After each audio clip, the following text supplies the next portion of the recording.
जो और इसी का हम लोग एप्लीकेशन, जैसे हम लोगों ने इससे पहले क्लास में चर्चा किया था डिजास्टर के बारे में, कैसे डिजास्टर मैनेजमेंट को हम लोग डिजास्टर को कैसे कम कर सकते हैं, कैसे कंट्रोल कर सकते हैं, कैसे रिड्यूस कर सकते हैं, अलग-अलग डिजास्टर है।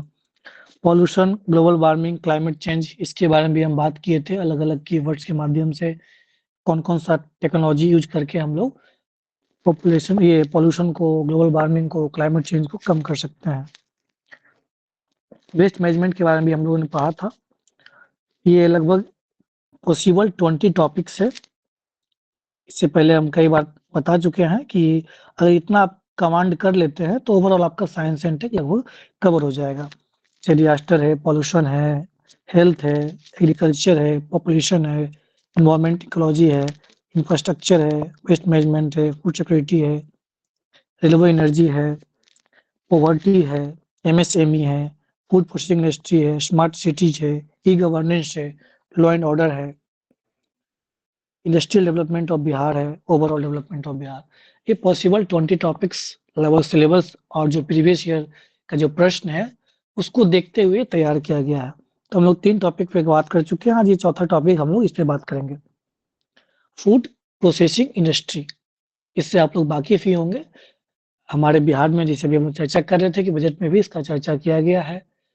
तो हमारे बिहार में इन कंटेक्स्ट ऑफ बिहार और साथ-साथ इन कंटेक्स्ट ऑफ इंडिया कौन-कौन सा डेवलपमेंट है और कैसे हम लोग प्रोसेसिंग इंडस्ट्री में साइंस एंड टेक्नोलॉजी का यूज़ करके उसे हम कैसे और अधिक प्रोडक्टिव बना सकते हैं, कैसे और अधिक प्रिजर्वेटिव जिसको हम लोग बोलते हैं कि उसको संरक्षण रखना, सुरक्षित रखना, कैसे वो फूड सिक्योरिटी के लिए, खाद्य सुरक्षा के लिए वो महत्वपूर्ण हो सकता है। तो उसमें साइंस एंड टेक्नोलॉजी का कैसे यूज़ होगा, उसको हम लोग देखेंगे।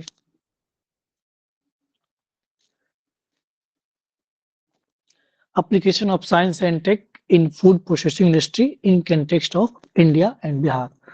तो दोनों देखेंगे, इंडिया के कंटेक्स्ट में भी और बिहार के कंटेक्स्ट में भी। ये छोटा सा इंट्रोडक्शन है। Food processing industry is a crucial sector that bridges the gap between agriculture production and consumer demand.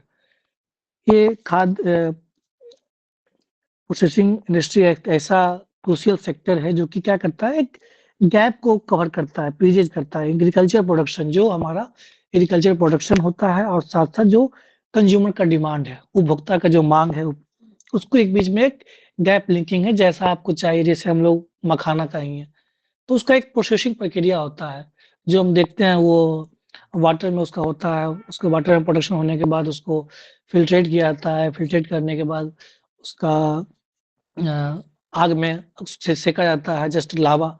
उसके बाद हम लोग लास्ट फाइनल प्रोडक्ट देखते हैं। तो एक लंबी प्रक्रिया है। उस प्रोसेसिंग में बहुत सारा मैकेनिज़्म लगता है, बहुत सारा टेक्नोलॉजी लगता है, बहुत सारा लेबर लगता है। तो वो प्रक्रिया अगर हमारे पास अच्छी खासी टेक्नोलॉजी हो, तो उसको और अधिक कॉस्ट इफ़ेक्टिव बनाया जा सकता है। उसी चीज़ को हम जैसे अब मान लीजिए हमारे पास प्रोडक्शन होता है वेजिटेबल्स का, फ्रूट्स का। हमारे पास उतने लार्ज अमाउंट में कोल्ड स्टोरेज नहीं होते हैं कि उसको हम लोग प्रिज़र्व कर सकें, उसको हम लोग अच्छे से सुरक्षित रख सकें लंबे समय तक। उसको हम लोग बोलते हैं शेल्फ लाइफ़। Shelf life. लंबे समय तक हम लोग उसको सुरक्षित रख सकें, ताकि उसकी डिमांड जो भी हो तो हम लोग आसानी से फुलफ़िल कर सकें। हमारे पास कोल्ड चेन का उतना सप्लाई चेन इंफ्रास्ट्रक्चर, जिसमें लॉजिस्टिक मामला होता है कि अच्छे खासा रोड, जिसे हम लोग किसान रेल का जो प्रोजेक्ट चलाया गया था, ताकि एक ही दिन में जहाँ पे डिमांड है उसको पहुँचाया जा सके। तो कैसे ये साइंस एंड टेक्नोलॉजी की मदद से उस चीज़ को हम लोग और डिमांड ड्राइवन कंज्यूमर, जो उपभोक्ता का जो माँग है, कंज्यूमर डिमांड, उसको हम लोग कैसे फुलफ़िल करेंगे, इसको हम लोग देखेंगे। यहाँ पे देखिए कह रहा है कि इट इन्वॉल्व्स वेरियस टेक्निक्स, बहुत सारे टेक्निक्स का यूज़ करते हैं that convert raw agriculture products, जो हमारे पास कच्चा जो एग्रीकल्चर कृषि उत्पाद होता है, उसको हम लोग कैसे कंज्यूमर फूड आइटम्स बनाते हैं, ताकि उसका शेल्फ लाइफ बढ़े, उसकी सेफ्टी भी, ताकि वो फूड सेफ्टी मतलब जो भी एंटीबायोटिक्स वगैरह या अब जो भी बैक्टीरिया वगैरह है उससे सेफ कैसे रह सकता है। न्यूट्रिशन, उसमें अधिक मात्रा में प्रोटीन हो, फाइबर हो और साथ-साथ कन्वीनियंस हो। तो science and technology play an indispensable role, एक बहुत महत्वपूर्ण रोल भूमिका निभाता है enhancing efficiency, productivity and sustainability. Efficiency मतलब क्षमता, प्रोडक्टिविटी मतलब उत्पादकता, और सस्टेनेबिलिटी इसका मतलब क्या होता है हिंदी बताइए, हिंदी वाले? सतत। सर टिकाऊ। हाँ, सतत टिकाऊ इन फूड प्रोसेसिंग इंडस्ट्री। तो दिस इंटीग्रेशन ऑफ, हाँ संधारणीय विकास, हाँ बिल्कुल। तो आप देखिए ये लिखने का मतलब ये है कि ये शब्द को आप इम्प्लीमेंट करेंगे, हिंदी मीडियम वाले हिंदी में, इंग्लिश वाले इंग्लिश में। Such is biotechnology, nano technology, AI, automation has, ये इंट्रोडक्शन हो गया। तो आप एक जब भी जैसे मान ली हम फूड प्रोसेसिंग पढ़ रहे हैं आज, तो आपका एक अच्छा खासा एक इंट्रो होना चाहिए, एक कंक्लूजन होना चाहिए, ताकि इसके लिए हमें सोचना नहीं पड़े। जैसे ही प्रश्न आया तो आपका स्टार्टिंग का 10 लाइन, लास्ट का 5-6 लाइन वो तैयार है, कॉपी पेस्ट करेंगे। बीच में कंटेंट, वो कंटेंट भी हम लोग देखेंगे, ताकि ये वहां पे हमें कम से कम समय लगे लिखने में। ये देखिए प्रोसेसिंग होता है 3 तरीके से होता है, ये इंट्रोडक्शन में ही प्राइमरी प्रोसेसिंग क्या क्या किया जाता है, सेकेंडरी और टर्शियरी। जैसे क्लीनिंग करते हैं, कोई भी फसल होता है उसका ग्राइंडिंग किया जाता है। मान लीजिए गेहूं ही है, तो गेहूं को जो फसल हम लोग खेत से काटते हैं उसके बाद क्लीनिंग किया जाता है, ग्राइंडिंग भी होता है, milling of raw food items. Second process में देखते हैं कि हम लोग जो रॉ इंग्रेडिएंट्स है, जैसे व्हीट को हम लोग 2 तरीका देखते हैं। व्हीट में ही अगर एक देखते हैं कि हमारे पास व्हीट फ्लोर होता है और एक होता है मैदा, दोनों में क्या अंतर है कोई बताएंगे? जो गेहूं का आटा जिससे में रोटी बनता, मैदा में व्हीट हस को हटा दिया जाता है, लेकिन गेहूं में दोनों को सम्मिलित करके पीसा। हाँ बिल्कुल गुड। तो यही अंतर है, इसी को बोलते हैं प्रोसेसिंग। अब अलग अलग तरीके से उसको और भी मटेरियल, जैसे कि ये मान लीजिए ये व्हीट का जो ब्रेड बनाते हैं, उस गेहूं के आटे से ही बनता है ब्रेड, उस गेहूं के आटे से फ्रूट ब्रेड भी बनता है। और क्या बनता है बताइए गेहूं के आटे से? उस हम लोग जो खाते हैं उसको क्या बोलते हैं? क्रंची जो बिस्किट होता है, सूजी बनता है, बिल्कुल बनता है। जो क्रंची बिस्किट होता है हम लोग उसको क्या करते हैं? जो चाय के साथ खाया जाता है, कॉफी के साथ खाया जाता है, क्या उसका नाम है? Sir cookies. हाँ कुकीज। हाँ कुकीज। तो ये क्या है? ये प्रोसेसिंग इंडस्ट्री का ही आउटपुट है। हम लोग तरह तरीके के अलग अलग प्रोडक्ट देख पाते हैं। तो ये सेकेंडरी में ही उसी को फिर हम लोग अच्छे तरीके से पैकेजिंग कर दिए, अच्छे तरीके से उसमें से मान ली चिप्स, जो हमारा चिप्स होता है उसमें हम लोग गैस डालते हैं। कौन सा गैस डालते हैं? एनीवन? नाइट्रोजन गैस डालते हैं। किस लिए डालते हैं? सेल्फ लाइफ बढ़ाने के लिए। एक होता है ट्रांस फैट, वो भी मिलाते हैं। किस लिए मिलाते हैं ट्रांस फैट? ऑक्सीजनेट ना हो इसलिए। हाँ मतलब खराब ना हो, उसका लाइफ, सेल्फ लाइफ भी बढ़ जाए, साथ साथ वो टेस्टी भी लगता है। लेकिन उसका एक लिमिटेशन है, फसाई का लिमिटेशन है कि आप 2% से ज्यादा नहीं कर सकते। तो कहने का मतलब ये है कि ये प्राइमरी प्रोसेसिंग में क्या क्या होता है, साफ करते हैं, क्लीनिंग करते हैं, ग्राइंडिंग करते हैं। सेकेंडरी में उसको अलग अलग तरीके से हम लोग प्रोडक्ट बना सकते हैं, और लास्ट में और भी उसमें पैकेजिंग हो गया, अलग अलग तरीके से मिक्सचर करके सेल्फ लाइफ बढ़ाना और अधिक क्वालिटेटिव बनाना और अधिक टेस्टी बनाना। तो अलग अलग चीजें हैं। तो ये 3 तरीका का प्रक्रिया होता है, प्राइमरी प्रोसेसिंग, सेकेंडरी प्रोसेसिंग और टर्शियरी प्रोसेसिंग। इन्हीं का माइक ऑनर बंद कर लेंगे। देखिए ये सप्लाई चेन है। जब फूड प्रोसेसिंग पढ़ते हैं तो इसका एक तरीका होता है supply chain, inputs, production, procurement. पहले हमारे पास जो इनपुट है, हम लोग बीज दिया, उसमें उपजा, प्रोडक्शन हुआ, उसके बाद जो अलग अलग जो स्टार्टअप से, इनोवेटर्स है, या जो भी फूड प्रोसेसिंग फैक्ट्रीज है वो खरीदेगी, प्रोक्योरमेंट करेगी, उसको स्टोरेज करेगी, उसके बाद उसका प्रोसेसिंग होगा, प्राइमरी प्रोसेसिंग होगा, सेकेंडरी प्रोसेसिंग होगा, और लास्ट में फिर दुकानदार के पास, रिटेलर्स के पास पहुंचेगा। ये प्रक्रिया है। ये सब आप देखिए, बस ये डायग्राम बनाने का चीज आप बना सकते हैं। जीएस में तो ये बनेगा ही, साइंस एंड टेक में भी एक लाइन में बना के आप आगे निकल सकते हैं। इंटरमीडिएट इंडस्ट्री परचेज, कौन-कौन सा सामान चीज़ें लगती है, लेबर है, यूटिलिटीज़ है, ट्रांसपोर्टेशन है, एक्सपोर्ट्स करते हैं और हाउस होल्ड एग्जम्पशन, कंजम्पशन और साथ में ये क्या है? देखिए, ये आपका इधर कौन-कौन सा चीज़ें लगती है, लेबर लगता है, जो भी हम लोग प्राइमरी प्रोसेसिंग कर रहे हैं या प्रोडक्शन कर रहे हैं, यूटिलिटीज़ तरह-तरह का सामान उसका यूज़ होता है, उसके बाद उसको हम लोग ट्रांसपोर्टेशन करते हैं, लॉजिस्टिक करते हैं। कहाँ पे? एक्सपोर्ट करने के लिए, हाउस होल्ड कंज्यूमर तक पहुँचाने के लिए, साथ में और भी अलग-अलग तरीके का उसमें वैल्यू एड करके अलग-अलग क्वालिटी बनाते हैं। जैसे हमने देखा कि अलग-अलग चीज़ बना रहे थे, ब्रेड बना रहे थे, रस्क बना रहे थे। तो यही चीज़ है, इसको लिखा गया है डायग्राम के माध्यम से। क्या ऑब्जेक्टिव्स हो सकता है? बहुत सारे ऑब्जेक्टिव्स है। उस ऑब्जेक्टिव्स में जैसे आपका reducing food wastage, preservation, food safety, reducing food wastage मतलब कम से कम फूड का वेस्टेज हो। कैसे होगा?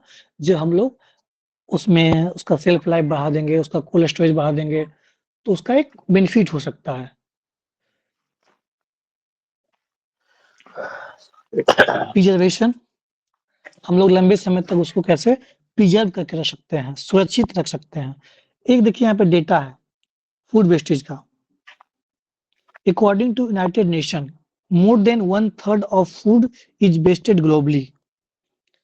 हमारे पास उतना अच्छा supply chain management, infrastructure, cold chain नहीं होने की वजह से पूरे वर्ल्ड में लगभग 1/3 मतलब जितना फूड प्रोडक्शन होता है उसका वेस्ट हो जाता है। ऐसा data annually according to United Nation ऐसा कहा गया।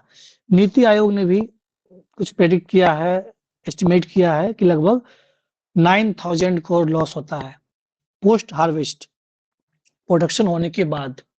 ये डेटा आप याद रख सकते हैं, इसको नोट डाउन कर 90,000 सकते हैं। ना? हाँ 90 नहीं नहीं 9,000 90 नहीं अच्छा, सॉरी 90,000 है 90,000 90,000। हाँ सर वही मैं तो ये आप डेटा याद रख सकते हैं। प्रिजर्वेशन, इसको कैसे हम लोग संरक्षण करेंगे वो आगे बहुत तरीके के मेथड देखेंगे। कैनिंग हो गया, फ्रीजिंग हो गया, डिहाइड्रेशन हो गया। फूड सेफ्टी, ये बिल्कुल फूड सेफ्टी के नजर से आज हमारे जो आबादी है, कितना आबादी है इंडिया का वर्तमान में भी? 145 करोड़। 150 करोड़ 145 करोड़। हाँ 1.45 बिलियन 145। तो 145 करोड़ आबादी के लिए फूड सेफ्टी और फूड सिक्योरिटी दोनों चाहिए। फूड सेफ्टी में क्या है कि कैसे कैसे उसको हम लोग सेफ्टी सेफ रखें ताकि उसमें बैक्टीरिया या वायरस का या फंगी उसमें कम से कम नुकसान पहुंचाए। बहुत सारा तरीका है, फर्स्टेशन है, स्टरलाइजेशन है, आगे हम देखेंगे। क्वालिटी इन्वेस्टमेंट, उस चीज़ को हम कैसे और अधिक क्वालिटी को अच्छा कर सकते हैं। उसमें फूड फोर्टिफिकेशन जिसमें हम लोग न्यूट्रिएंट्स को ऐड करते हैं। कन्वीनियंस, एक अच्छा इंफ्रास्ट्रक्चर हो, सप्लाई चेन मैनेजमेंट हो, एम्प्लॉयमेंट जनरेशन के लिए बेनिफिट है ही, साथ साथ क्रॉप डाइवर्सिफिकेशन, और जितना अधिक क्रॉप डिमांड होगा for from farm to fork. कोई बताइए क्या है? कोई बताइए क्या है फार्म टू फॉर्क, इसका मतलब क्या समझते हैं? मतलब हो गया खेत प्लेट से लेकर के खेती से थाली शुरू- के प्लेट तक। खेल प्रक्रिया है एक। हाँ बिल्कुल। तो फार्म टू फॉर्क, जो खेत से हम लोग थाली जैसा डिमांड है उस हिसाब से और भी क्रॉप्स का डाइवर्सिफिकेशन होगा। जैसे अलग अलग डिमांड होगा तो अलग अलग डिमांड के लिए और भी फसल का उपजाऊ हो सकता है। तो ये कुछ कुछ ऑब्जेक्टिव्स है। फूड वेस्टेज कमेगा, प्रिजर्वेशन हम लोग लंबे समय तक उसको प्रिजर्व कर सकते हैं, फूड सेफ्टी उसको बचाएंगे अलग अलग बैक्टीरिया से, क्वालिटी इन्हेंसमेंट अलग अलग तरीका है, एम्प्लॉयमेंट जनरेशन हो सकता है, कन्वीनियंस को डाइवर्सिफिकेशन। तो ये सब ऑब्जेक्टिव से ये आप ओवरऑल जान सकते हैं। ओवरव्यू के लिए मैंने लिख दिया है। ये देखिए आपका साइंस एंड टेक का इस्तेमाल कि कैसे रोल निभा रहा है science and tech food processing में। देखिए ये आपका चार्ट है, माइंड मैप दिख रहा है, इज इट विजिबल? देखिए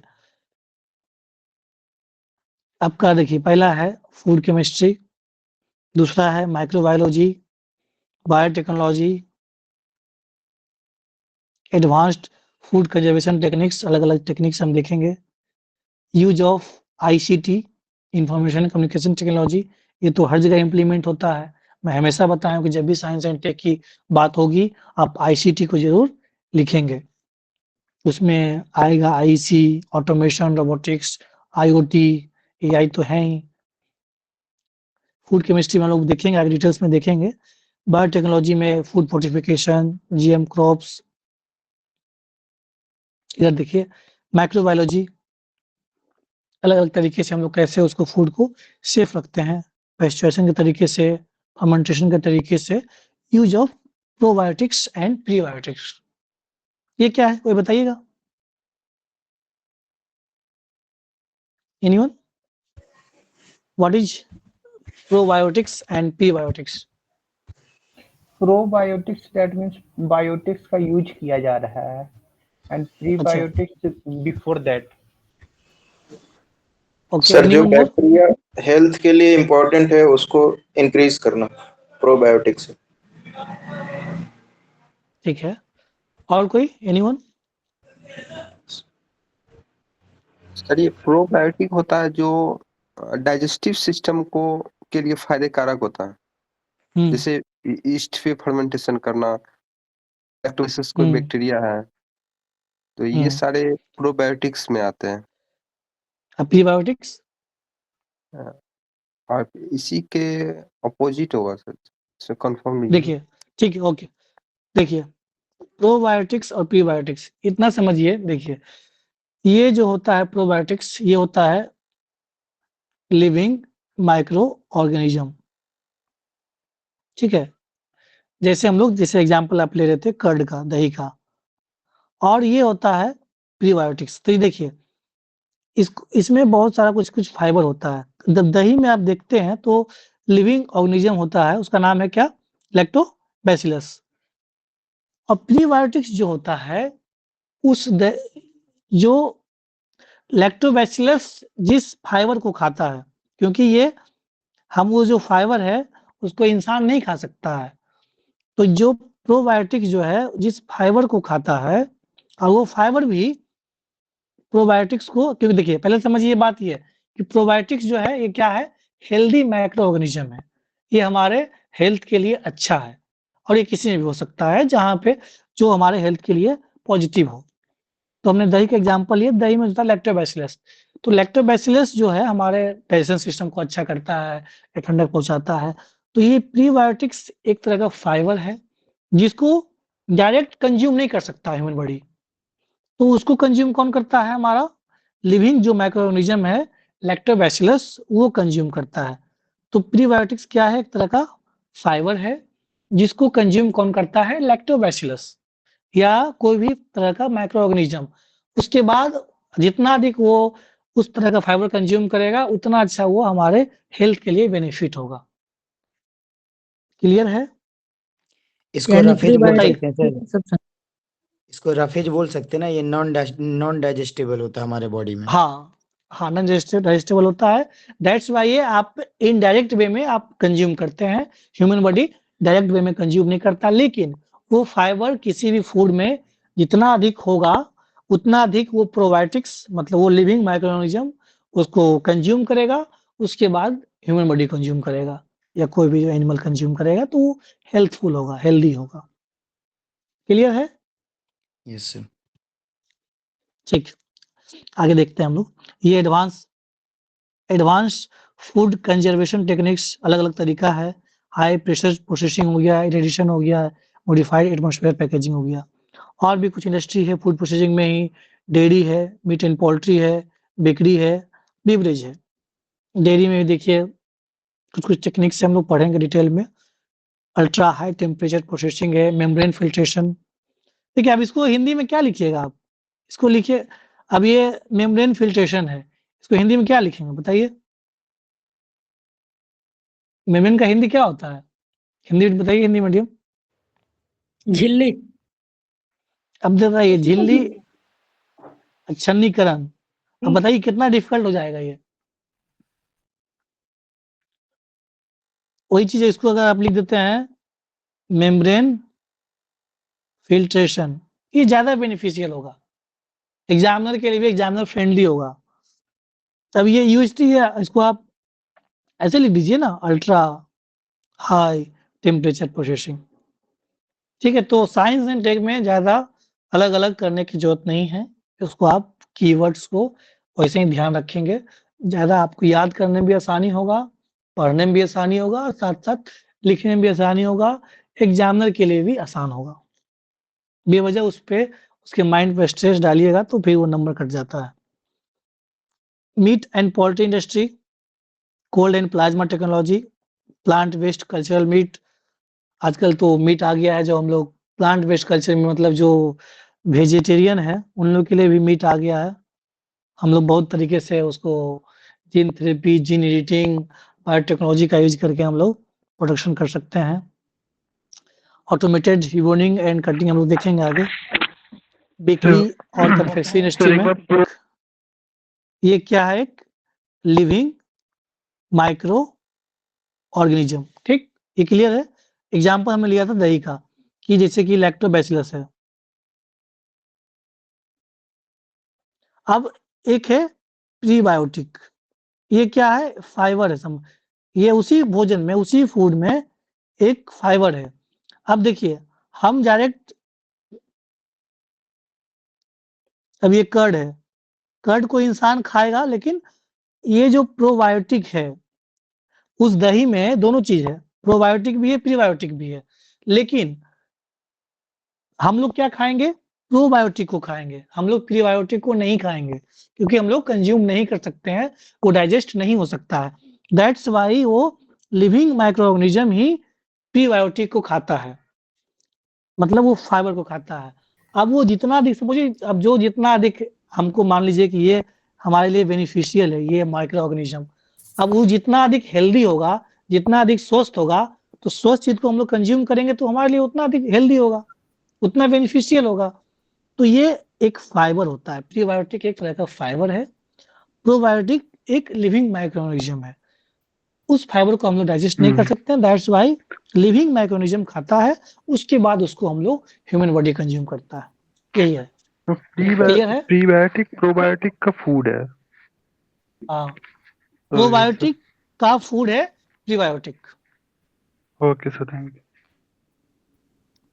सर। इसी तरह से जलेबी बनने में यूज होता होगा ना, बनने में, ईस्ट वाला ना। हाँ सर, जो मैदा वो रेडी करता है, वो हेल्दी हेल्दी माइक्रो ऑर्गेनिज्म ही है, बिल्कुल। तो यही तो है कि हम लोग देख पा रहे हैं, लेकिन अगर हम यही चीज इस्तेमाल करेंगे अपने आंसर में, इस टर्म को, आपका एक नंबर बढ़ गया। देख तो रहे हैं हर चीज, लेकिन उसको इस्तेमाल करना है। ये देखिए, आप ये बता रहे थे कि अलग अलग इंडस्ट्री है, आपका मीट एंड पोल्ट्री हो गया, बेकरी हो गया, बेवरेज हो गया, ये सारा क्या है, फूड प्रोसेसिंग इंडस्ट्री का ही एग्जाम्पल है। उसमें हम लोग कौन कौन सा टेक्निक यूज कर सकते हैं, कितना डाइवर्सिफाई। देखिए, तो यही आपका है माइंड मैप, अलग अलग। ये अगर आप ध्यान रख लिए, आपका साइंस एंड टेक का फूड प्रोसेसिंग कंप्लीट। यही अगर डायग्राम बना दिए एक पेज में, एक पॉइंट आपका, सॉरी सर, एक पॉइंट में सर 3D और 4D को सर मेंशन किया है, उसको सर। हाँ ठीक है, मैं चर्चा कर रहा हूँ, ये 3D एंड 4D प्रिंटिंग। अच्छा, तो 3D एंड 4D प्रिंटिंग में क्या है, जो जैसा रिक्वायर्ड डिमांड है कंज्यूमर का, उपभोक्ता का, जो क्या खाना चाहता है, हम इजिली उसको डालेंगे रॉ मटेरियल्स, तुरंत आउटपुट दे दे। जिस तरह का, जैसा ट्रायंगल का, कौन सा शेप का चाहिए, हार्ट शेप का चाहिए भोजन, बहुत चीजें हैं। तो हमारे पास 3D टेक्नोलॉजी है, 3D प्रिंटिंग है, डायरेक्ट डालेंगे रॉ मटेरियल्स, उससे संबंधित जो मटेरियल्स की जरूरत है, मतलब गेहूं को डालें, जैसा शेप चाहिए वैसा शेप निकाल के दे दिया, केक बनाते हैं। तो इसको हम लोग इस्तेमाल कर सकते हैं, डिजायर्ड डिमांड, जैसा डिमांड है, रिक्वायर्ड डिमांड, उसको फुलफिल किया जा सकता है इस टेक्नोलॉजी के माध्यम से।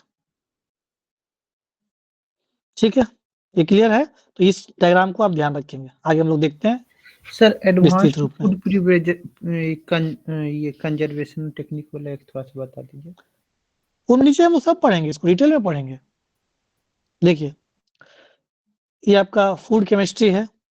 वो हमने माइंड मैप दिखाया कि आप जब भी पढ़ें किसी चीज को तो एक माइंड मैप रखें, या तो पढ़ने के बाद बनाएं या पहले बनाएं, ये आपके नोट्स में भी होना चाहिए, जब आप आंसर राइटिंग करते हैं उसमें भी ये हैबिट में आना चाहिए। देखिए अब पहला सर है ये पीडीएफ मिल जाएगा sir? Food chemistry, understanding chemical composition of food. अब फूड केमिस्ट्री का क्या क्या यूज है, हम लोग उसके फूड का कंपोजिशन, केमिकल कंपोजिशन जान पाते हैं, क्या क्या उसमें मटेरियल से, कितना कार्बोहाइड्रेट से, कितना प्रोटीन से, कितना मिनरल से, उसमें और ऐसा क्या डाल दें कि उसका टेस्ट अच्छा हो जाए, उसका टेक्सचर चेंज हो जाए, उसकी न्यूट्रिशनल वैल्यू बढ़ जाए, जो हम लोग फोर्टिफिकेशन करते हैं। Food additive, preservative and flavour. अब जैसे हम लोग नमक या तेल, जो अचार हमारा पिकल्स होता है उसमें अधिक ज्यादा मात्रा में तेल डालते हैं ताकि वो लंबे समय तक वो प्रिजर्व रहे। एक तरह क्या काम कर रहा है, वो प्रिजर्वेटिव के रूप में काम कर रहा है। तो केमिस्ट्री, फूड केमिस्ट्री में हम लोग कैसे उसको हम लोग सेल्फ लाइफ बढ़ा सकते हैं, उसका जान सकते हैं कि कौन कौन कंपोजिशन है, उसका कैसे अधिक और अधिक हम टेस्ट बढ़ा सकते हैं, उसका टेक्सचर कैसे बदल सकते हैं, न्यूट्रिशनल वैल्यू कैसे बढ़ा सकते हैं, पोषक जो तत्व है, क्या उसका पीएच है, ऑक्सीडेशन है, सारा ये हम लोग इसमें देखते हैं फूड केमिस्ट्री में। तो आप ये सब बातें लिख सकते हैं, ये बनाने वाली बात है, बोल बच्चे ने, लेकिन मेन आपका ये काम है फूड केमिस्ट्री। ये हो गया। अब जितना, अब जैसा प्रश्न है, जैसा समय है, जितने नंबर का है उस हिसाब से आप पॉइंट बना सकते हैं। 7-8 नंबर का है वो माइंड में बना दिए हैं, बस लास्ट में कंक्लूजन कर देंगे, काफी हो जाएगा। 36 मार्क्स का है तो आप अच्छे से लिखना है, बनाना है थोड़ा सा बात। ये देखिए माइक्रोबायोलॉजी, इसमें इससे टर्म से तो आप वाकिफ हुए होंगे। पाश्चराइजेशन, ये क्या होता है, पाश्चीकरण बोलते हैं इसको हिंदी में, क्या है बताइए, एनीवन मोर? हाई कोई बताइए। टेम्परेचर पे बैक्टीरिया को किल करना।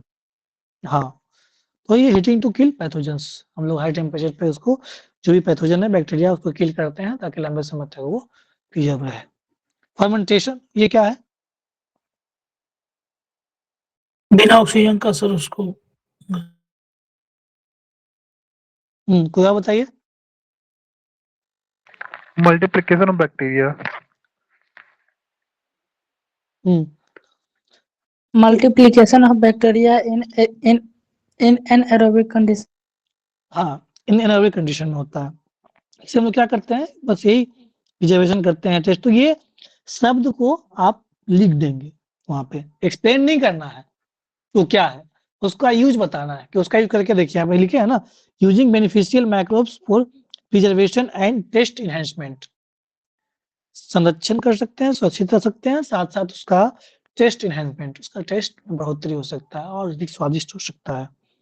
ये हमने लिखा ही है, probiotics and prebiotics for gut health, मतलब और अधिक हेल्थ का स्वस्थ रखने के लिए हम लोग प्रोबायोटिक्स और प्रीबायोटिक्स का यूज करते हैं। तो ये आप तीनों टर्म को ध्यान रखेंगे। बायोटेक्नोलॉजी हम लोग जानते हैं, बहुत सारा उसमें टर्म है, जेन थेरेपी है, जीन एडिटिंग है, 3 पेरेंट बेबी है। अब हमारे यहाँ पे फूड से संबंधित क्या है, एक तो ये है जीएम क्रॉप्स, उसमें कैसा होना चाहिए, हायर यील्ड होना चाहिए, पेस्ट रेसिस्टेंट, मतलब कहने का मतलब कि अब आजकल तो ग्लोबल वार्मिंग का कंडीशन हो चुका है, तो जो कि हायर टेम्परेचर को भी बियर कर सके, टियर कर सके, हम ऐसा उसको एडिट कर दें, जीन को एडिट कर दें, ऐसा उसमें चेंज कर दें ताकि हम लोग अधिक टेम्परेचर को भी वो सॉक कर सके, ऑब्जर्व कर सके और उससे फिर आगे प्रोडक्शन हो सके। तो हम लोग बायोटेक्नोलॉजी के माध्यम से हम लोग जीएम क्रॉप्स, इसके अलावा फर्मेंटेशन हम लोग देखा ही, साथ साथ इस तरह का एंजाइम डेवलप कर सकते हैं, developing enzymes for food processing such as proteases for tendering meats, amylases for improving bakery products. ये पढ़े होंगे एमाइलेज, बायोलॉजी में पढ़े हैं एंजाइम, ये तो पढ़े होंगे एमाइलेज। होता है सर, क्या होता है? सलाइवरी ग्लैंड होता है सर माइलेज वाला। ये sir salivary amylase sir, ptyalin जिसको बोलते हैं। इसका क्या टाइलिन, ये काम सर है? 30% का कार्बोहाइड्रेट को ब्रेक करना। बिल्कुल। प्रोटियाज के क्या काम है ये? प्रोटीन के लिए होता है सर। किसके लिए होता है? प्रोटीन कॉम्प्लेक्स प्रोटीन को सिंपल प्रोटीन में तोड़ता है।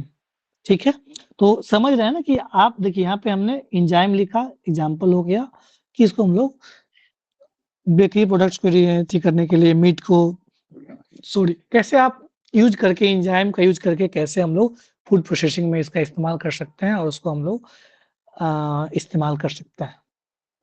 आप ये लिखेंगे।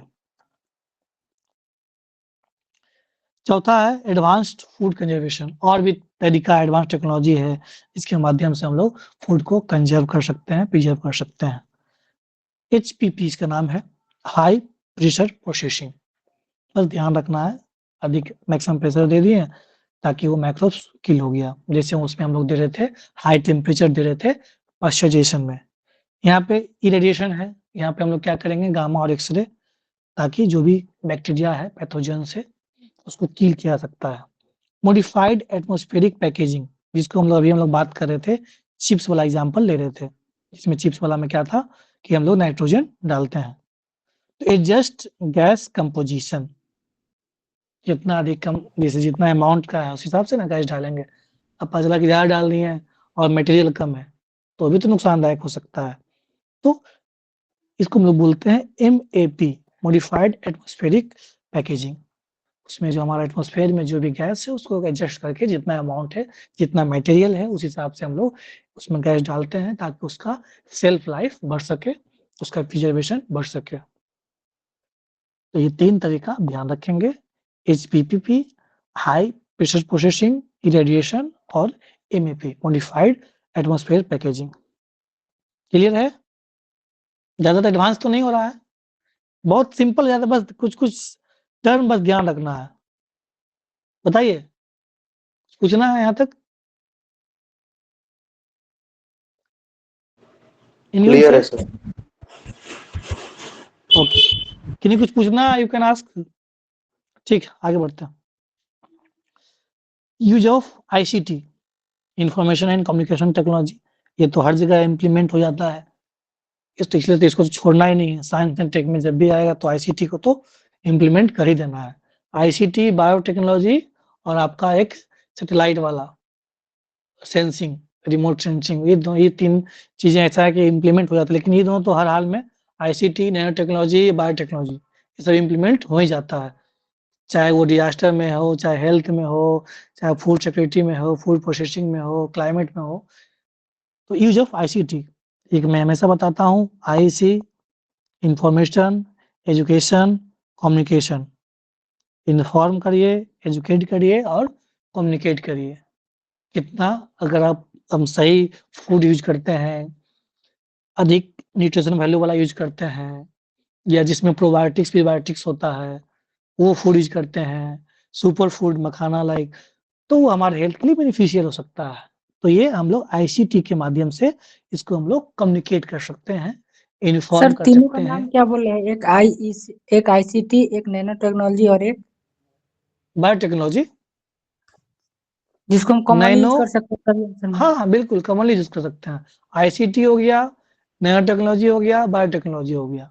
अब ICT में बहुत सारा है, IoT है, ये भी कॉमनली यूज होता है।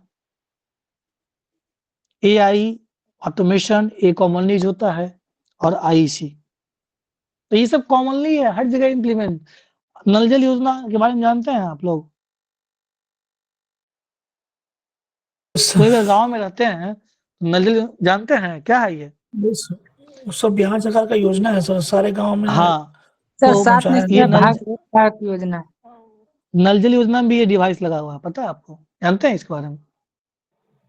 जानकारी था आज से पहले? जी सर, लगा हुआ है लेकिन वो अभी सक्रिय नहीं है। सक्रिय नहीं, सक्रिय है, कई जगह सक्रिय नहीं हो पश्चिम सकता है। पश्चिमी चंपारण में नहीं है। हाँ, इंटरनेट ऑन थिंग्स इसको कहते हैं। हाँ, तो ये IoT डिवाइस हमारा नल जल योजना में भी लगा हुआ है, उससे आप ट्रैक कर सकते हैं। वो अलग बात है कि ऑपरेशनल कितना है, ये चर्चा करने का विषय है, लेकिन ये मतलब इस IoT के माध्यम से हम लोग उसको इजीली ट्रैक कर सकते हैं। अभी सर जो solar street internet of things ही है ना कि कुछ दूसरा? हाँ वही इंटरनेट ऑफ थिंग्स ही है। हाँ, इंटरनेट ऑफ थिंग्स यूपीएससी में क्वेश्चन भी आया था इससे रिलेटेड एक। और अभी सोलर स्ट्रीट लाइट जो चल रहा है, मुख्यमंत्री ग्रामीण सोलर स्ट्रीट लाइट योजना, इसमें भी लगा एक RMS, हम लोग बोलते हैं रिमोट मॉनिटरिंग सिस्टम। वो भी किसके माध्यम से? यही टेक्नोलॉजी का यूज किया जा रहा है, IoT टेक्नोलॉजी का ही यूज करके हम लोग मॉनिटर करेंगे कि कहाँ लाइट जल रही है, कहाँ लाइट नहीं जल रही है, कितने लाइट बंद हो जा रही है, कितने लाइट ऑन हो रही है। सारा प्रक्रिया ये भी IoT टेक्नोलॉजी के माध्यम से ही ट्रैक किया जा रहा है। ठीक है, तो ये IIC का फुल फॉर्म समझ गए हैं कि इन्फॉर्म करेंगे, एजुकेट करेंगे, कम्युनिकेट करेंगे। ऑटोमेशन, रोबोटिक्स, उसमें हम लोग क्या कर रहा है, रिड्यूस ह्यूमन इंटरवेंशन, मानवीय हस्तक्षेप कम होगा। In food processing leads to improved hygiene and efficiency, ताकि वो अधिक से अधिक वो हाइजीन, मतलब वो कम से कम, हाइजीन का हिंदी क्या बोलेंगे उसको बताइए, हिंदी मीडियम वाले हाइजीन? स्वच्छता। हाँ वही, ताकि वो स्वच्छ हो और साथ साथ स्वास्थ्य इफिशियंट हो। और उसमें एग्जांपल देखिए, automated packaging, sorting systems, AI powered quality control. अब देखिए पैकेजिंग, जो पैकेजिंग हो, अब जनरली जब मान लीजिए ह्यूमन पैकेज का पैक करेगा, या मान लीजिए कितना अमाउंट देना है प्रत्येक पैकेट में, तो थोड़ा सा इधर हो सकता है। लेकिन जब AI करेगा, मशीन करेगा, तो उसमें चांसेस बहुत 1% नेगेटिव, लेस देन 1% है कि वैसा इधर हो। तो पैकेजिंग हो सकता है, सॉर्टिंग सिस्टम अरेंज करने का, कितना अमाउंट होना चाहिए, कितना कम होना चाहिए। AI पावर्ड क्वालिटी कंट्रोल, प्रत्येक आइटम में उतना ही क्वालिटी होना चाहिए, उसी मात्रा में नाइट्रोजन होना चाहिए, उसी मात्रा में न्यूट्रिएंट्स होना चाहिए, और साथ ही साथ डिफेक्ट को भी डिटेक्ट कर सकता है, उसमें कोई कमी रह गया तो। ये AI का यूज है। रोबोटिक्स आर्म्स, रोबोट हम लोग इसको यूज कर सकते हैं। साउथ कोरिया, जापान, चाइना में तो आजकल रेस्टोरेंट में भी रोबोट का यूज किया जा रहा है, और खाना रोबोट के माध्यम से पहुंचाया जा रहा है, बनाया भी जा रहा है। IoT, इसका यूज क्या है, इजिली हम लोग ट्रैक कर सकते हैं। Monitor various aspects of food production, जैसे टेम्परेचर क्या है, ह्यूमिडिटी क्या है, सप्लाई चेन कहाँ पहुंचा मेरा फूड, कहाँ पे अभी पहुंच रहा है, सारा कुछ हम लोग इजिली ट्रैक कर सकते हैं। जो IoT डिवाइस जिसे हम लोग हाथ में पहनते हैं, वेयरेबल वॉच हो सकता है, वेयरेबल रिंग्स हो सकता है, वेयरेबल बैंड हो सकता है, उसी तरीके से IoT वहाँ पे इम्प्लीमेंट करके, जैसे हम लोग अभी गाड़ी में जो लगाते हैं GPS ट्रैकर जो होता है, या एक और टेक्नोलॉजी है RFID, जो क्या हेल्प करेगा, food wastage, real time monitoring, ensuring compliance, ये सब बोल बच्चों वाली बातें हैं, इसको बना के आप लिख सकते हैं। लेकिन मेन बातें क्या है कि AI का ICT का यूज करके क्या क्या हम लोग AI में देखिए, और भी क्या, क्वालिटी कंट्रोल हो गया, सप्लाई चेन एफिशिएंसी हो गया, प्रेडिक्टिव मेंटेनेंस, हम लोग प्रेडिक्ट भी कर सकते हैं कि कौन सा आइटम्स या कंज्यूमर का कौन सा कितना अधिक डिमांड हुआ है, लास्ट ईयर को देखते हुए, लास्ट मंथ को देखते हुए कितना अधिक प्रोडक्शन की जरूरत है, कौन सा ब्रेड में, उसमें भी कौन सा ब्रेड ज्यादा अच्छा लग रहा है पब्लिक को। अभी हम लोग जो देखते हैं, सर्च करते हैं फेसबुक पे, वही चीज, या फ्लिपकार्ट पे सर्च किए पैंट लेना है, वो चीज हर जगह दिखने लगता है, फेसबुक पे, इंस्टा पे, ट्विटर पे। तो ये प्रेडिक्शन है, AI का कमाल है। सर नल जल जी, वाले में जो ये बताए IoT का यूज, वो कैसे मतलब उसमें यूज हो रहा है, वो नहीं समझ में है। एक मशीन लगा हुआ है, जैसे कैसे मान लीजिए हमारे हैंड में वेयरेबल डिवाइस है, मान लीजिए वेयरेबल वॉच है, तो मतलब ये पहनते हैं तो ट्रैक उसमें दिखा, करता है क्या कि मतलब कब आ रहा है, वाटर सप्लाई स्टार्ट किया कब नहीं किया, हाँ ऐसे हाँ है। हाँ, वो ट्रैक करता है। हाँ, ओके। वो ट्रैक करता है कि पानी कब चला, पानी कब बंद हुआ, जहाँ चालू है, जहाँ ऑपरेशनल है। अब जहाँ मशीन खराब हो गई है तो वो अलग चीज है, लेकिन जहाँ चालू है वो बता देगा रिपोर्ट, कितने देर चालू हुआ, कितने देर बंद हुआ, फिर कितने देर चालू हुआ, 3 बार चला कि नहीं चला, महीने में कितने दिन चला, सारा कुछ बताएगा वो। तो सर ये टेक्नोलॉजी तो सर जो टीचर लोग का अटेंडेंस बन रहा है उसमें भी इम्प्लीमेंट हो रहा होगा? इसमें इम्प्लीमेंट तो इसमें तो मोबाइल से हो रहा है ना, हाँ सर, मोबाइल से तो हो ही रहा है, जीपीएस लोकेशन के माध्यम से हो ही रहा है। ये आईओटी नहीं कर सकते क्योंकि आईओटी डिवाइस में वहाँ तो मोबाइल यूज हो रहा है। आईओटी तब कहेंगे जब आईओटी मतलब वेरिएबल हो जाएगा, या उसको हम लोग जैसे मोबाइल है, जब हम लोग वहाँ पे तो जीपीएस से काम हो रहा है, उसमें हम कह सकते हैं कि एरियल सेंसिंग है वो, एरियल या रिमोट सर्वर सेंसिंग, यूज होता है सर, क्योंकि वो एसएनएमपीएस का यूज हो, क्या सर्वर यूज करते हैं ना, जिसमें नेटवर्क एनालिसिस करते हैं सर, एसएनएमपीएस का यूज करके उसको डिटेक्ट करते हैं रिमोट कहाँ कहाँ सेंसिंग पे कोई कर चीज सकते डाउन हैं। हो। जीपीएस अब मोबाइल है, मोबाइल में बता रहा है, मोबाइल में जैसे वहाँ पहुँचता है, सेंस कर लेता है, तभी वो लेता है। प्रिंटिंग अभी हम बात किया ही था कि कस्टमाइज्ड फूड प्रोडक्ट्स, जैसा आपका डिमांड है, पर्सनलाइज्ड न्यूट्रिशन, जिनको डायबिटीज है उसमें शुगर नहीं होना चाहिए, बिल्कुल भी नहीं होना चाहिए, और उसमें फाइबर ज़्यादा होना चाहिए, कार्बोहाइड्रेट बिल्कुल नहीं होना चाहिए, मिनरल्स होना चाहिए। तो जो रिक्वायर्ड डिमांड है उस हिसाब से हम लोग इनपुट डालेंगे मशीन में, और फिर वो मशीन रहेगा और ये आउटपुट दे देगा। आपको कार्बोहाइड्रेट नहीं चाहिए, आपको मिनरल्स चाहिए, आपको फाइबर्स चाहिए, शुगर नहीं चाहिए, जो आप डालें, जो जितना इंग्रेडिएंट्स उसी का ये मशीन है, आउटपुट निकल गया, प्रिंट हो गया, प्रोडक्ट तैयार हो गया। ये टेक्नोलॉजी है, ये अभी दूर है, लेकिन ये चीज़ें इसका इस्तेमाल किया जा रहा है इंडिया में भी। जैसे हमारे यहाँ बना है, बेंगलोर में बना है इंडिया का पहला 3D प्रिंटेड डाकघर, पोस्ट ऑफिस, जानते हैं आप लोग? यस सर, तेलंगाना में सिद्दीपेट जिला में मंदिर है। हाँ, तो यही अभी इंडिया में भी धीरे-धीरे इसको इम्प्लीमेंट किया जा रहा है। आगे देखते हैं वेरियस इंडस्ट्री, अलग-अलग इंडस्ट्री में भी, डेयरी में देखते हैं अल्ट्रा हाई टेम्परेचर प्रोसेसिंग, जिसको हम लोग पाश्चुराइजेशन के नाम से जानते हैं, मिल्क का शेल्फ लाइफ बढ़ाने के लिए। Membrane filtration used for producing lactose free milk, जैसे मैं बता रहा था कि डायबिटीज वालों के लिए मान लीजिए लैक्टोज नहीं चाहिए, तो उसके लिए ये तरीका अपना सकते हैं कि आपको कौन सा न्यूट्रिएंट्स चाहिए, कौन सा आइटम्स चाहिए, उस हिसाब से फर्मेंटेशन हम लोग चर्चा किए ही।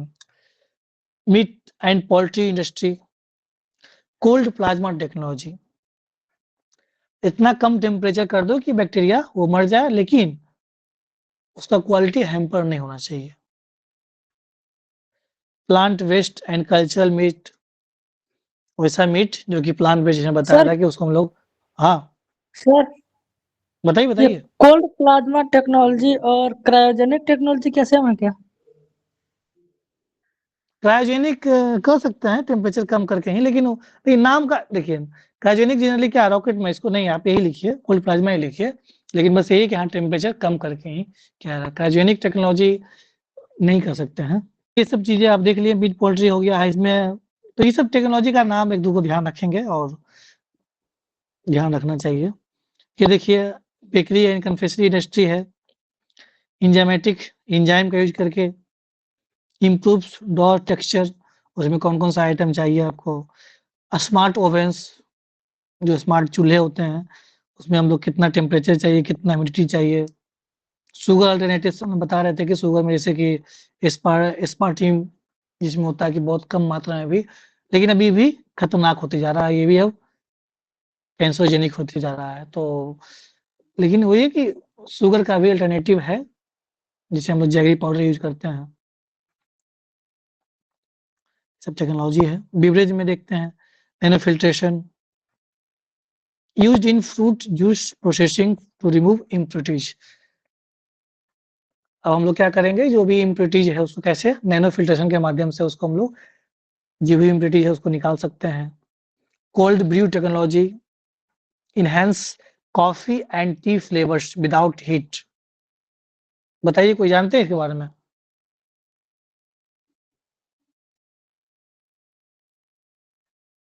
कोई भी बताइए।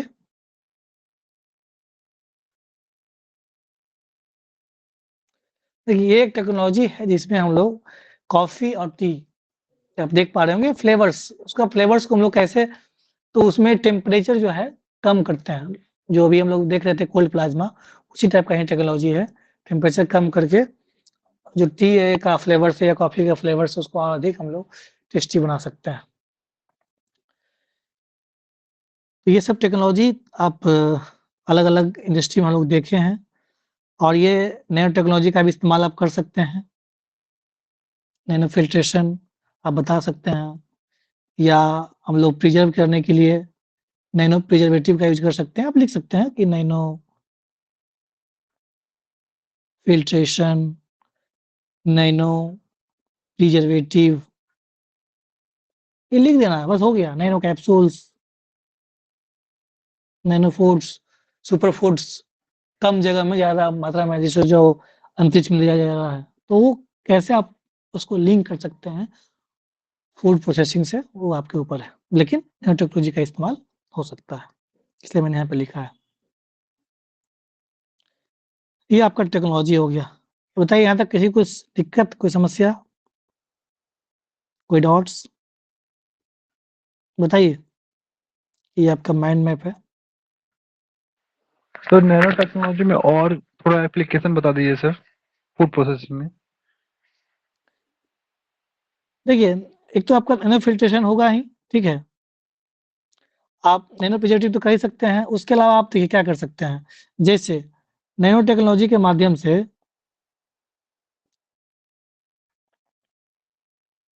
जो मान लीजिए अगर आपका ये व्हीट है, ठीक है? अब व्हीट में अब उसमें आप ऐसा आइटम डाल दीजिए या ऐसा नैनो टेक्नोलॉजी का डालिए कि उससे क्या हो कि और अधिक इंग्रीडिएंट्स डाल सकते हैं, स्मॉल तो इंग्रीडिएंट्स।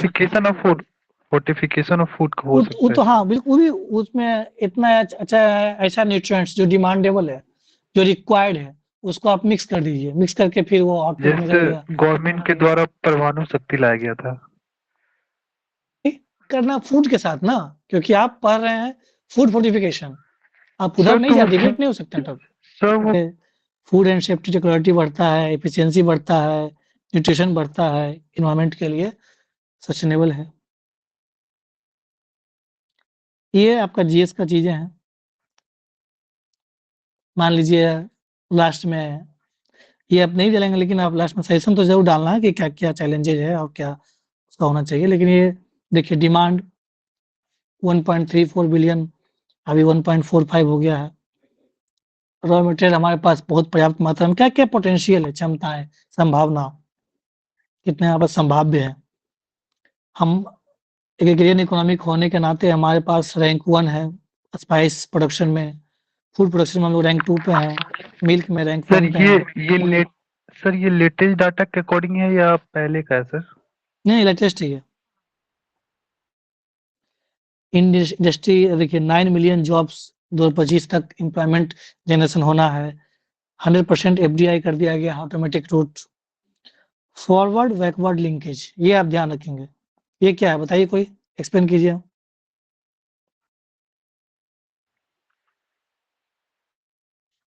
ये टर्म है, इस टर्म को आप ऐसे नए-नए सर टर्म आप फॉरवर्ड इन्वॉल्व बैकवर्ड करेंगे। लिंकेज का मतलब ये हुआ बताइए। कि एग्रीकल्चर जो मतलब फार्म लैंड है वहां से लिए और फिर उसको यूज किए इंडस्ट्री में भी फिर इसको यूज कर सकते हैं।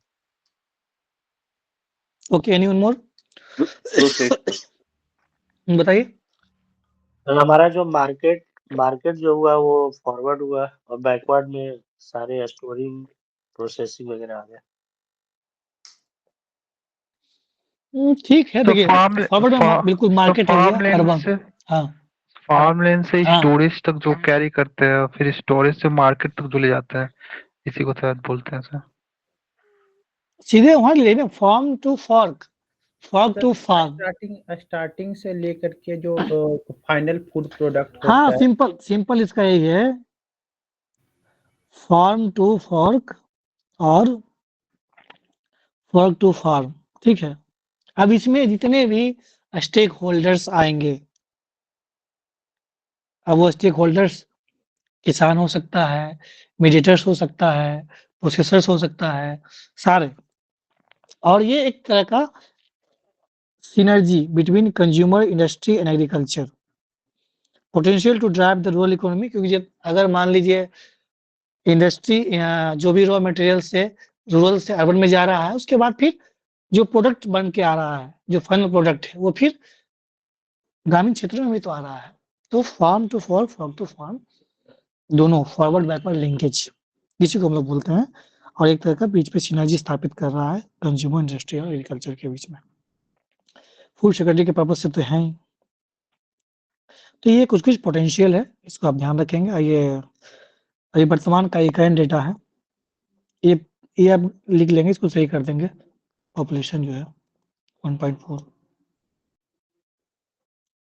जहां पे दिक्कत हो, देखिए अब एग्जैक्ट क्या आप यहाँ पे क्या कर सकते हैं, सीधे ऐसे कर दीजिए, अप्रोक्स, लगभग। तो पॉपुलेशन का जो डाटा है, हाँ, सो पॉपुलेशन का जो ये डाटा है किसके अकॉर्डिंग है सर, कौन से रिपोर्ट के अकॉर्डिंग है? UNFPA, United Nation. क्योंकि कुछ दिन पहले 1.42 दिखा रहा था। वो अकॉर्डिंग टू यूनाइटेड नेशन ही डेटा है, ये वही निकाला था, ऐसा एस्टिमेट किया था। ठीक है, ये आपका सब आप देख लें, ये पोटेंशियल का क्या है। ये कुछ चैलेंजेस है। फ्रेगमेंटेड सप्लाई चेन आज भी हमारे पास उतना बेहतर नहीं है। स्मॉल एंड मार्जिनल फार्मर्स है। इंफ्रास्ट्रक्चर डिफिसिट, आज भी इंफ्रास्ट्रक्चर का कमी है हमारे पास, ना उतना मात्रा में कोल्ड चेन है, ना सप्लाई चेन है, ना उस तरह का अभी तक फैक्ट्री है, प्रोसेसिंग फैक्ट्री है। रेगुलेटरी लैम्ब्रिथ, आज भी सिंगल विंडो क्लियरेंस सिस्टम होना चाहिए, बहुत तरीके से गुजरना पड़ता है। आपको इन्वायरमेंट सेक्शन लेना है तो मिनिस्ट्री ऑफ इन्वायरमेंट के पास जाना होगा, कौन सा न्यूट्रिशन यूज करेंगे, फिर मिनिस्ट्री ऑफ फूड प्रोसेसिंग के पास जाना होगा, मिनिस्ट्री ऑफ हेल्थ के पास जाना होगा। तो एक सिंगल विंडो क्लियरेंस सिस्टम होना चाहिए। अलग अलग जो संस्था है उसके साथ कोऑर्डिनेशन, कोलिशन होना चाहिए। फसाई है, BIS है, एपिडा है। स्किल्स गैप, आज भी स्किल गैप मतलब हमारे पास उस तरह का इनहैंस्ड क्वालिटी का स्किल लेवल नहीं है।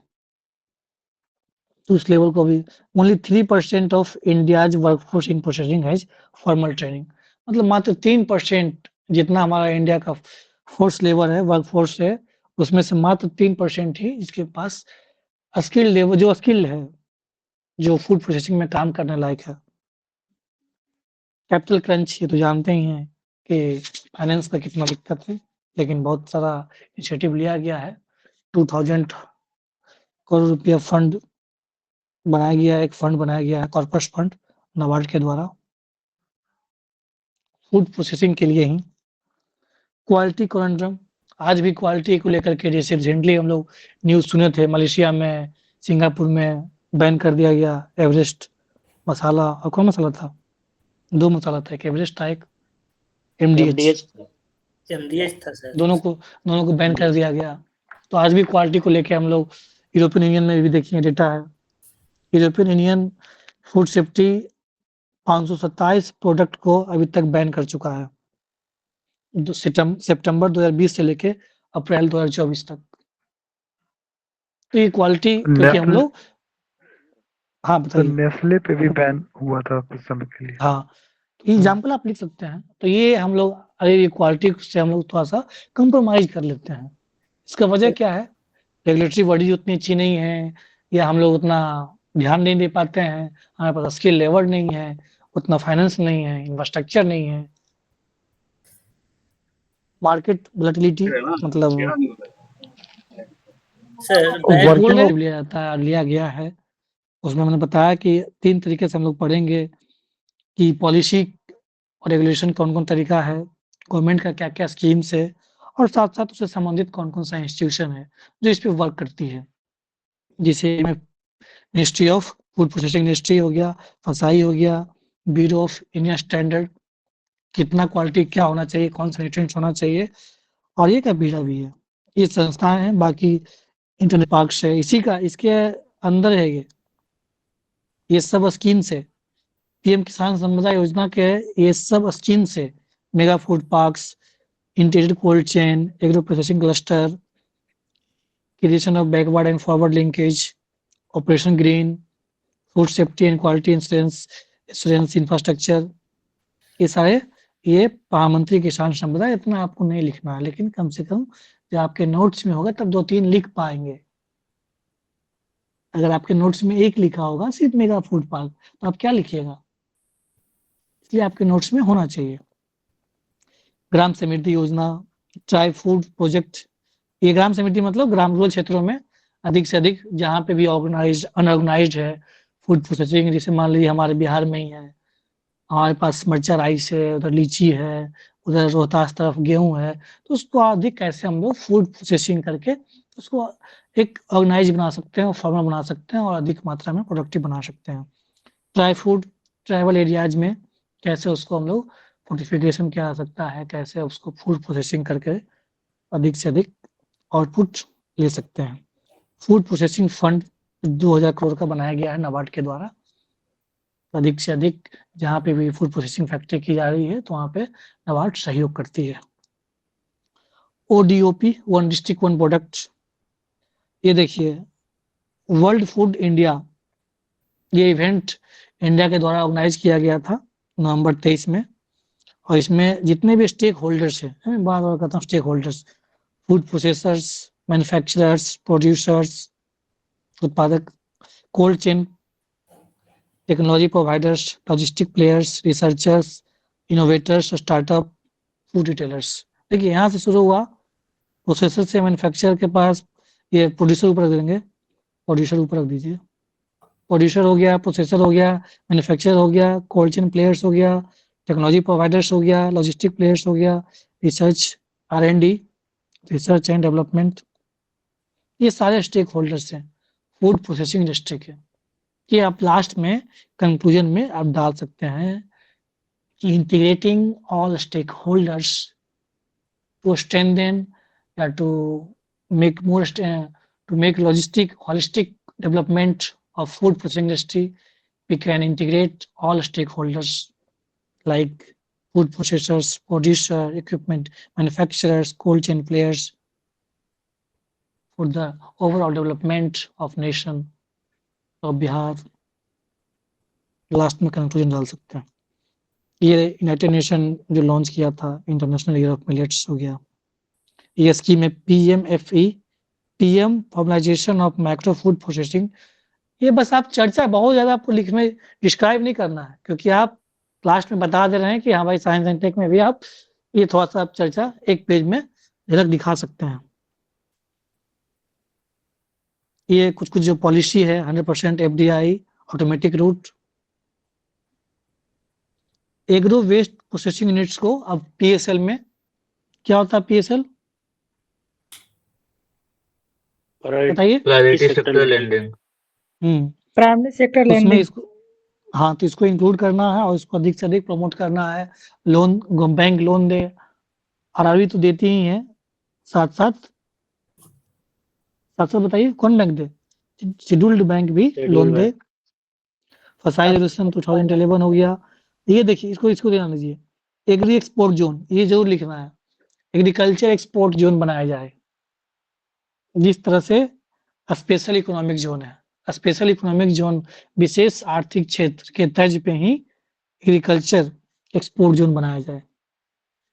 कृषि निर्यात क्षेत्र, फूड मैप ऑफ इंडिया बनाया गया है कि ministry of food processing industry के द्वारा कि कहाँ पे किस क्षेत्र में किस फूड का प्रोडक्शन होता है, कहाँ पे प्रोसेसिंग की संभावना है।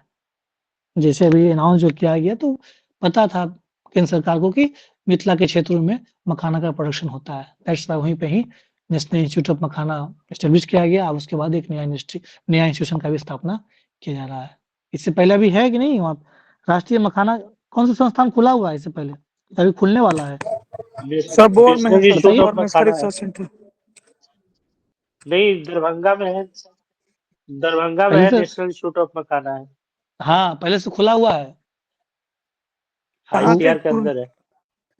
पूर्णिया के एक साइंटिस्ट है सर अनिल कुमार, वही सर इस पर रिसर्च कर रहे हैं, भोला पासवान एग्रीकल्चर कॉलेज के, वहां पर भी बनाने का बात चल रहा है।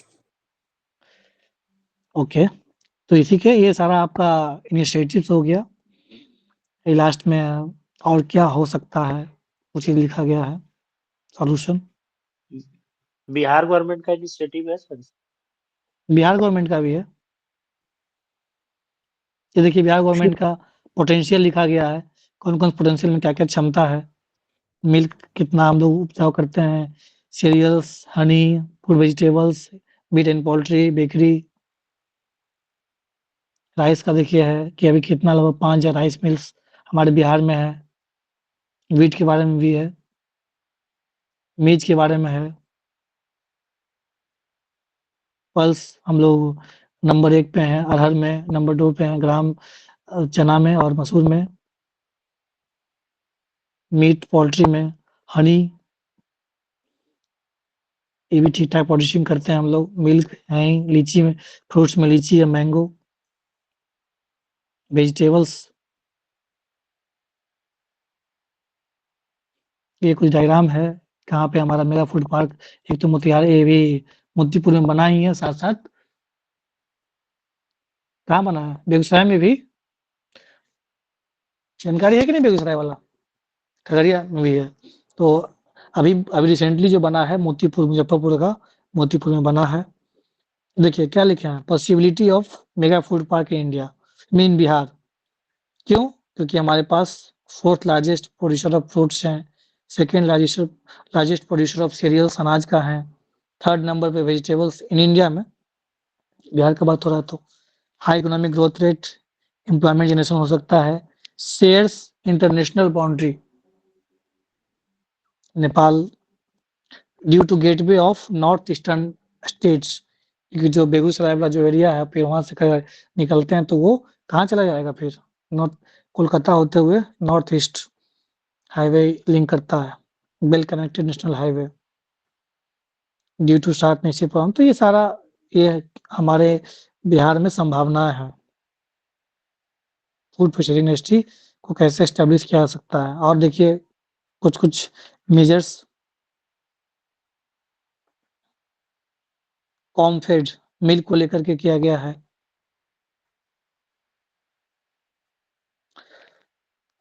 पीएम किसान संपदा योजना इसमें पार्ट बनाया गया है।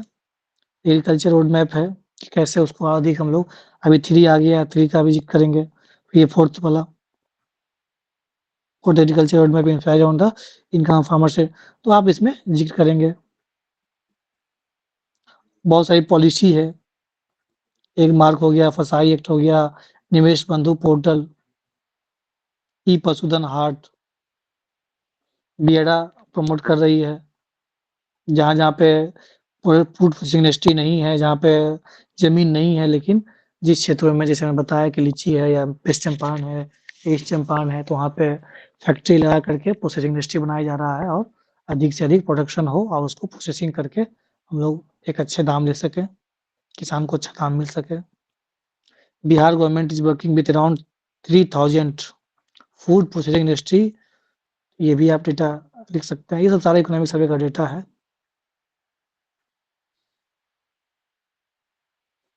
यही है। क्लियर है?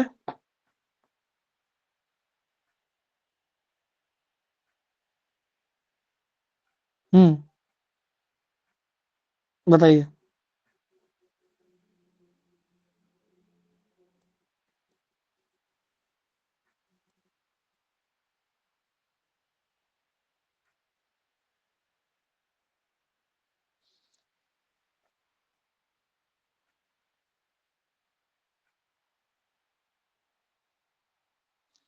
समझ में आया कि ऊपर-ऊपर तो नहीं चला गया ना? सर पूछ लीजिए बच्चों से।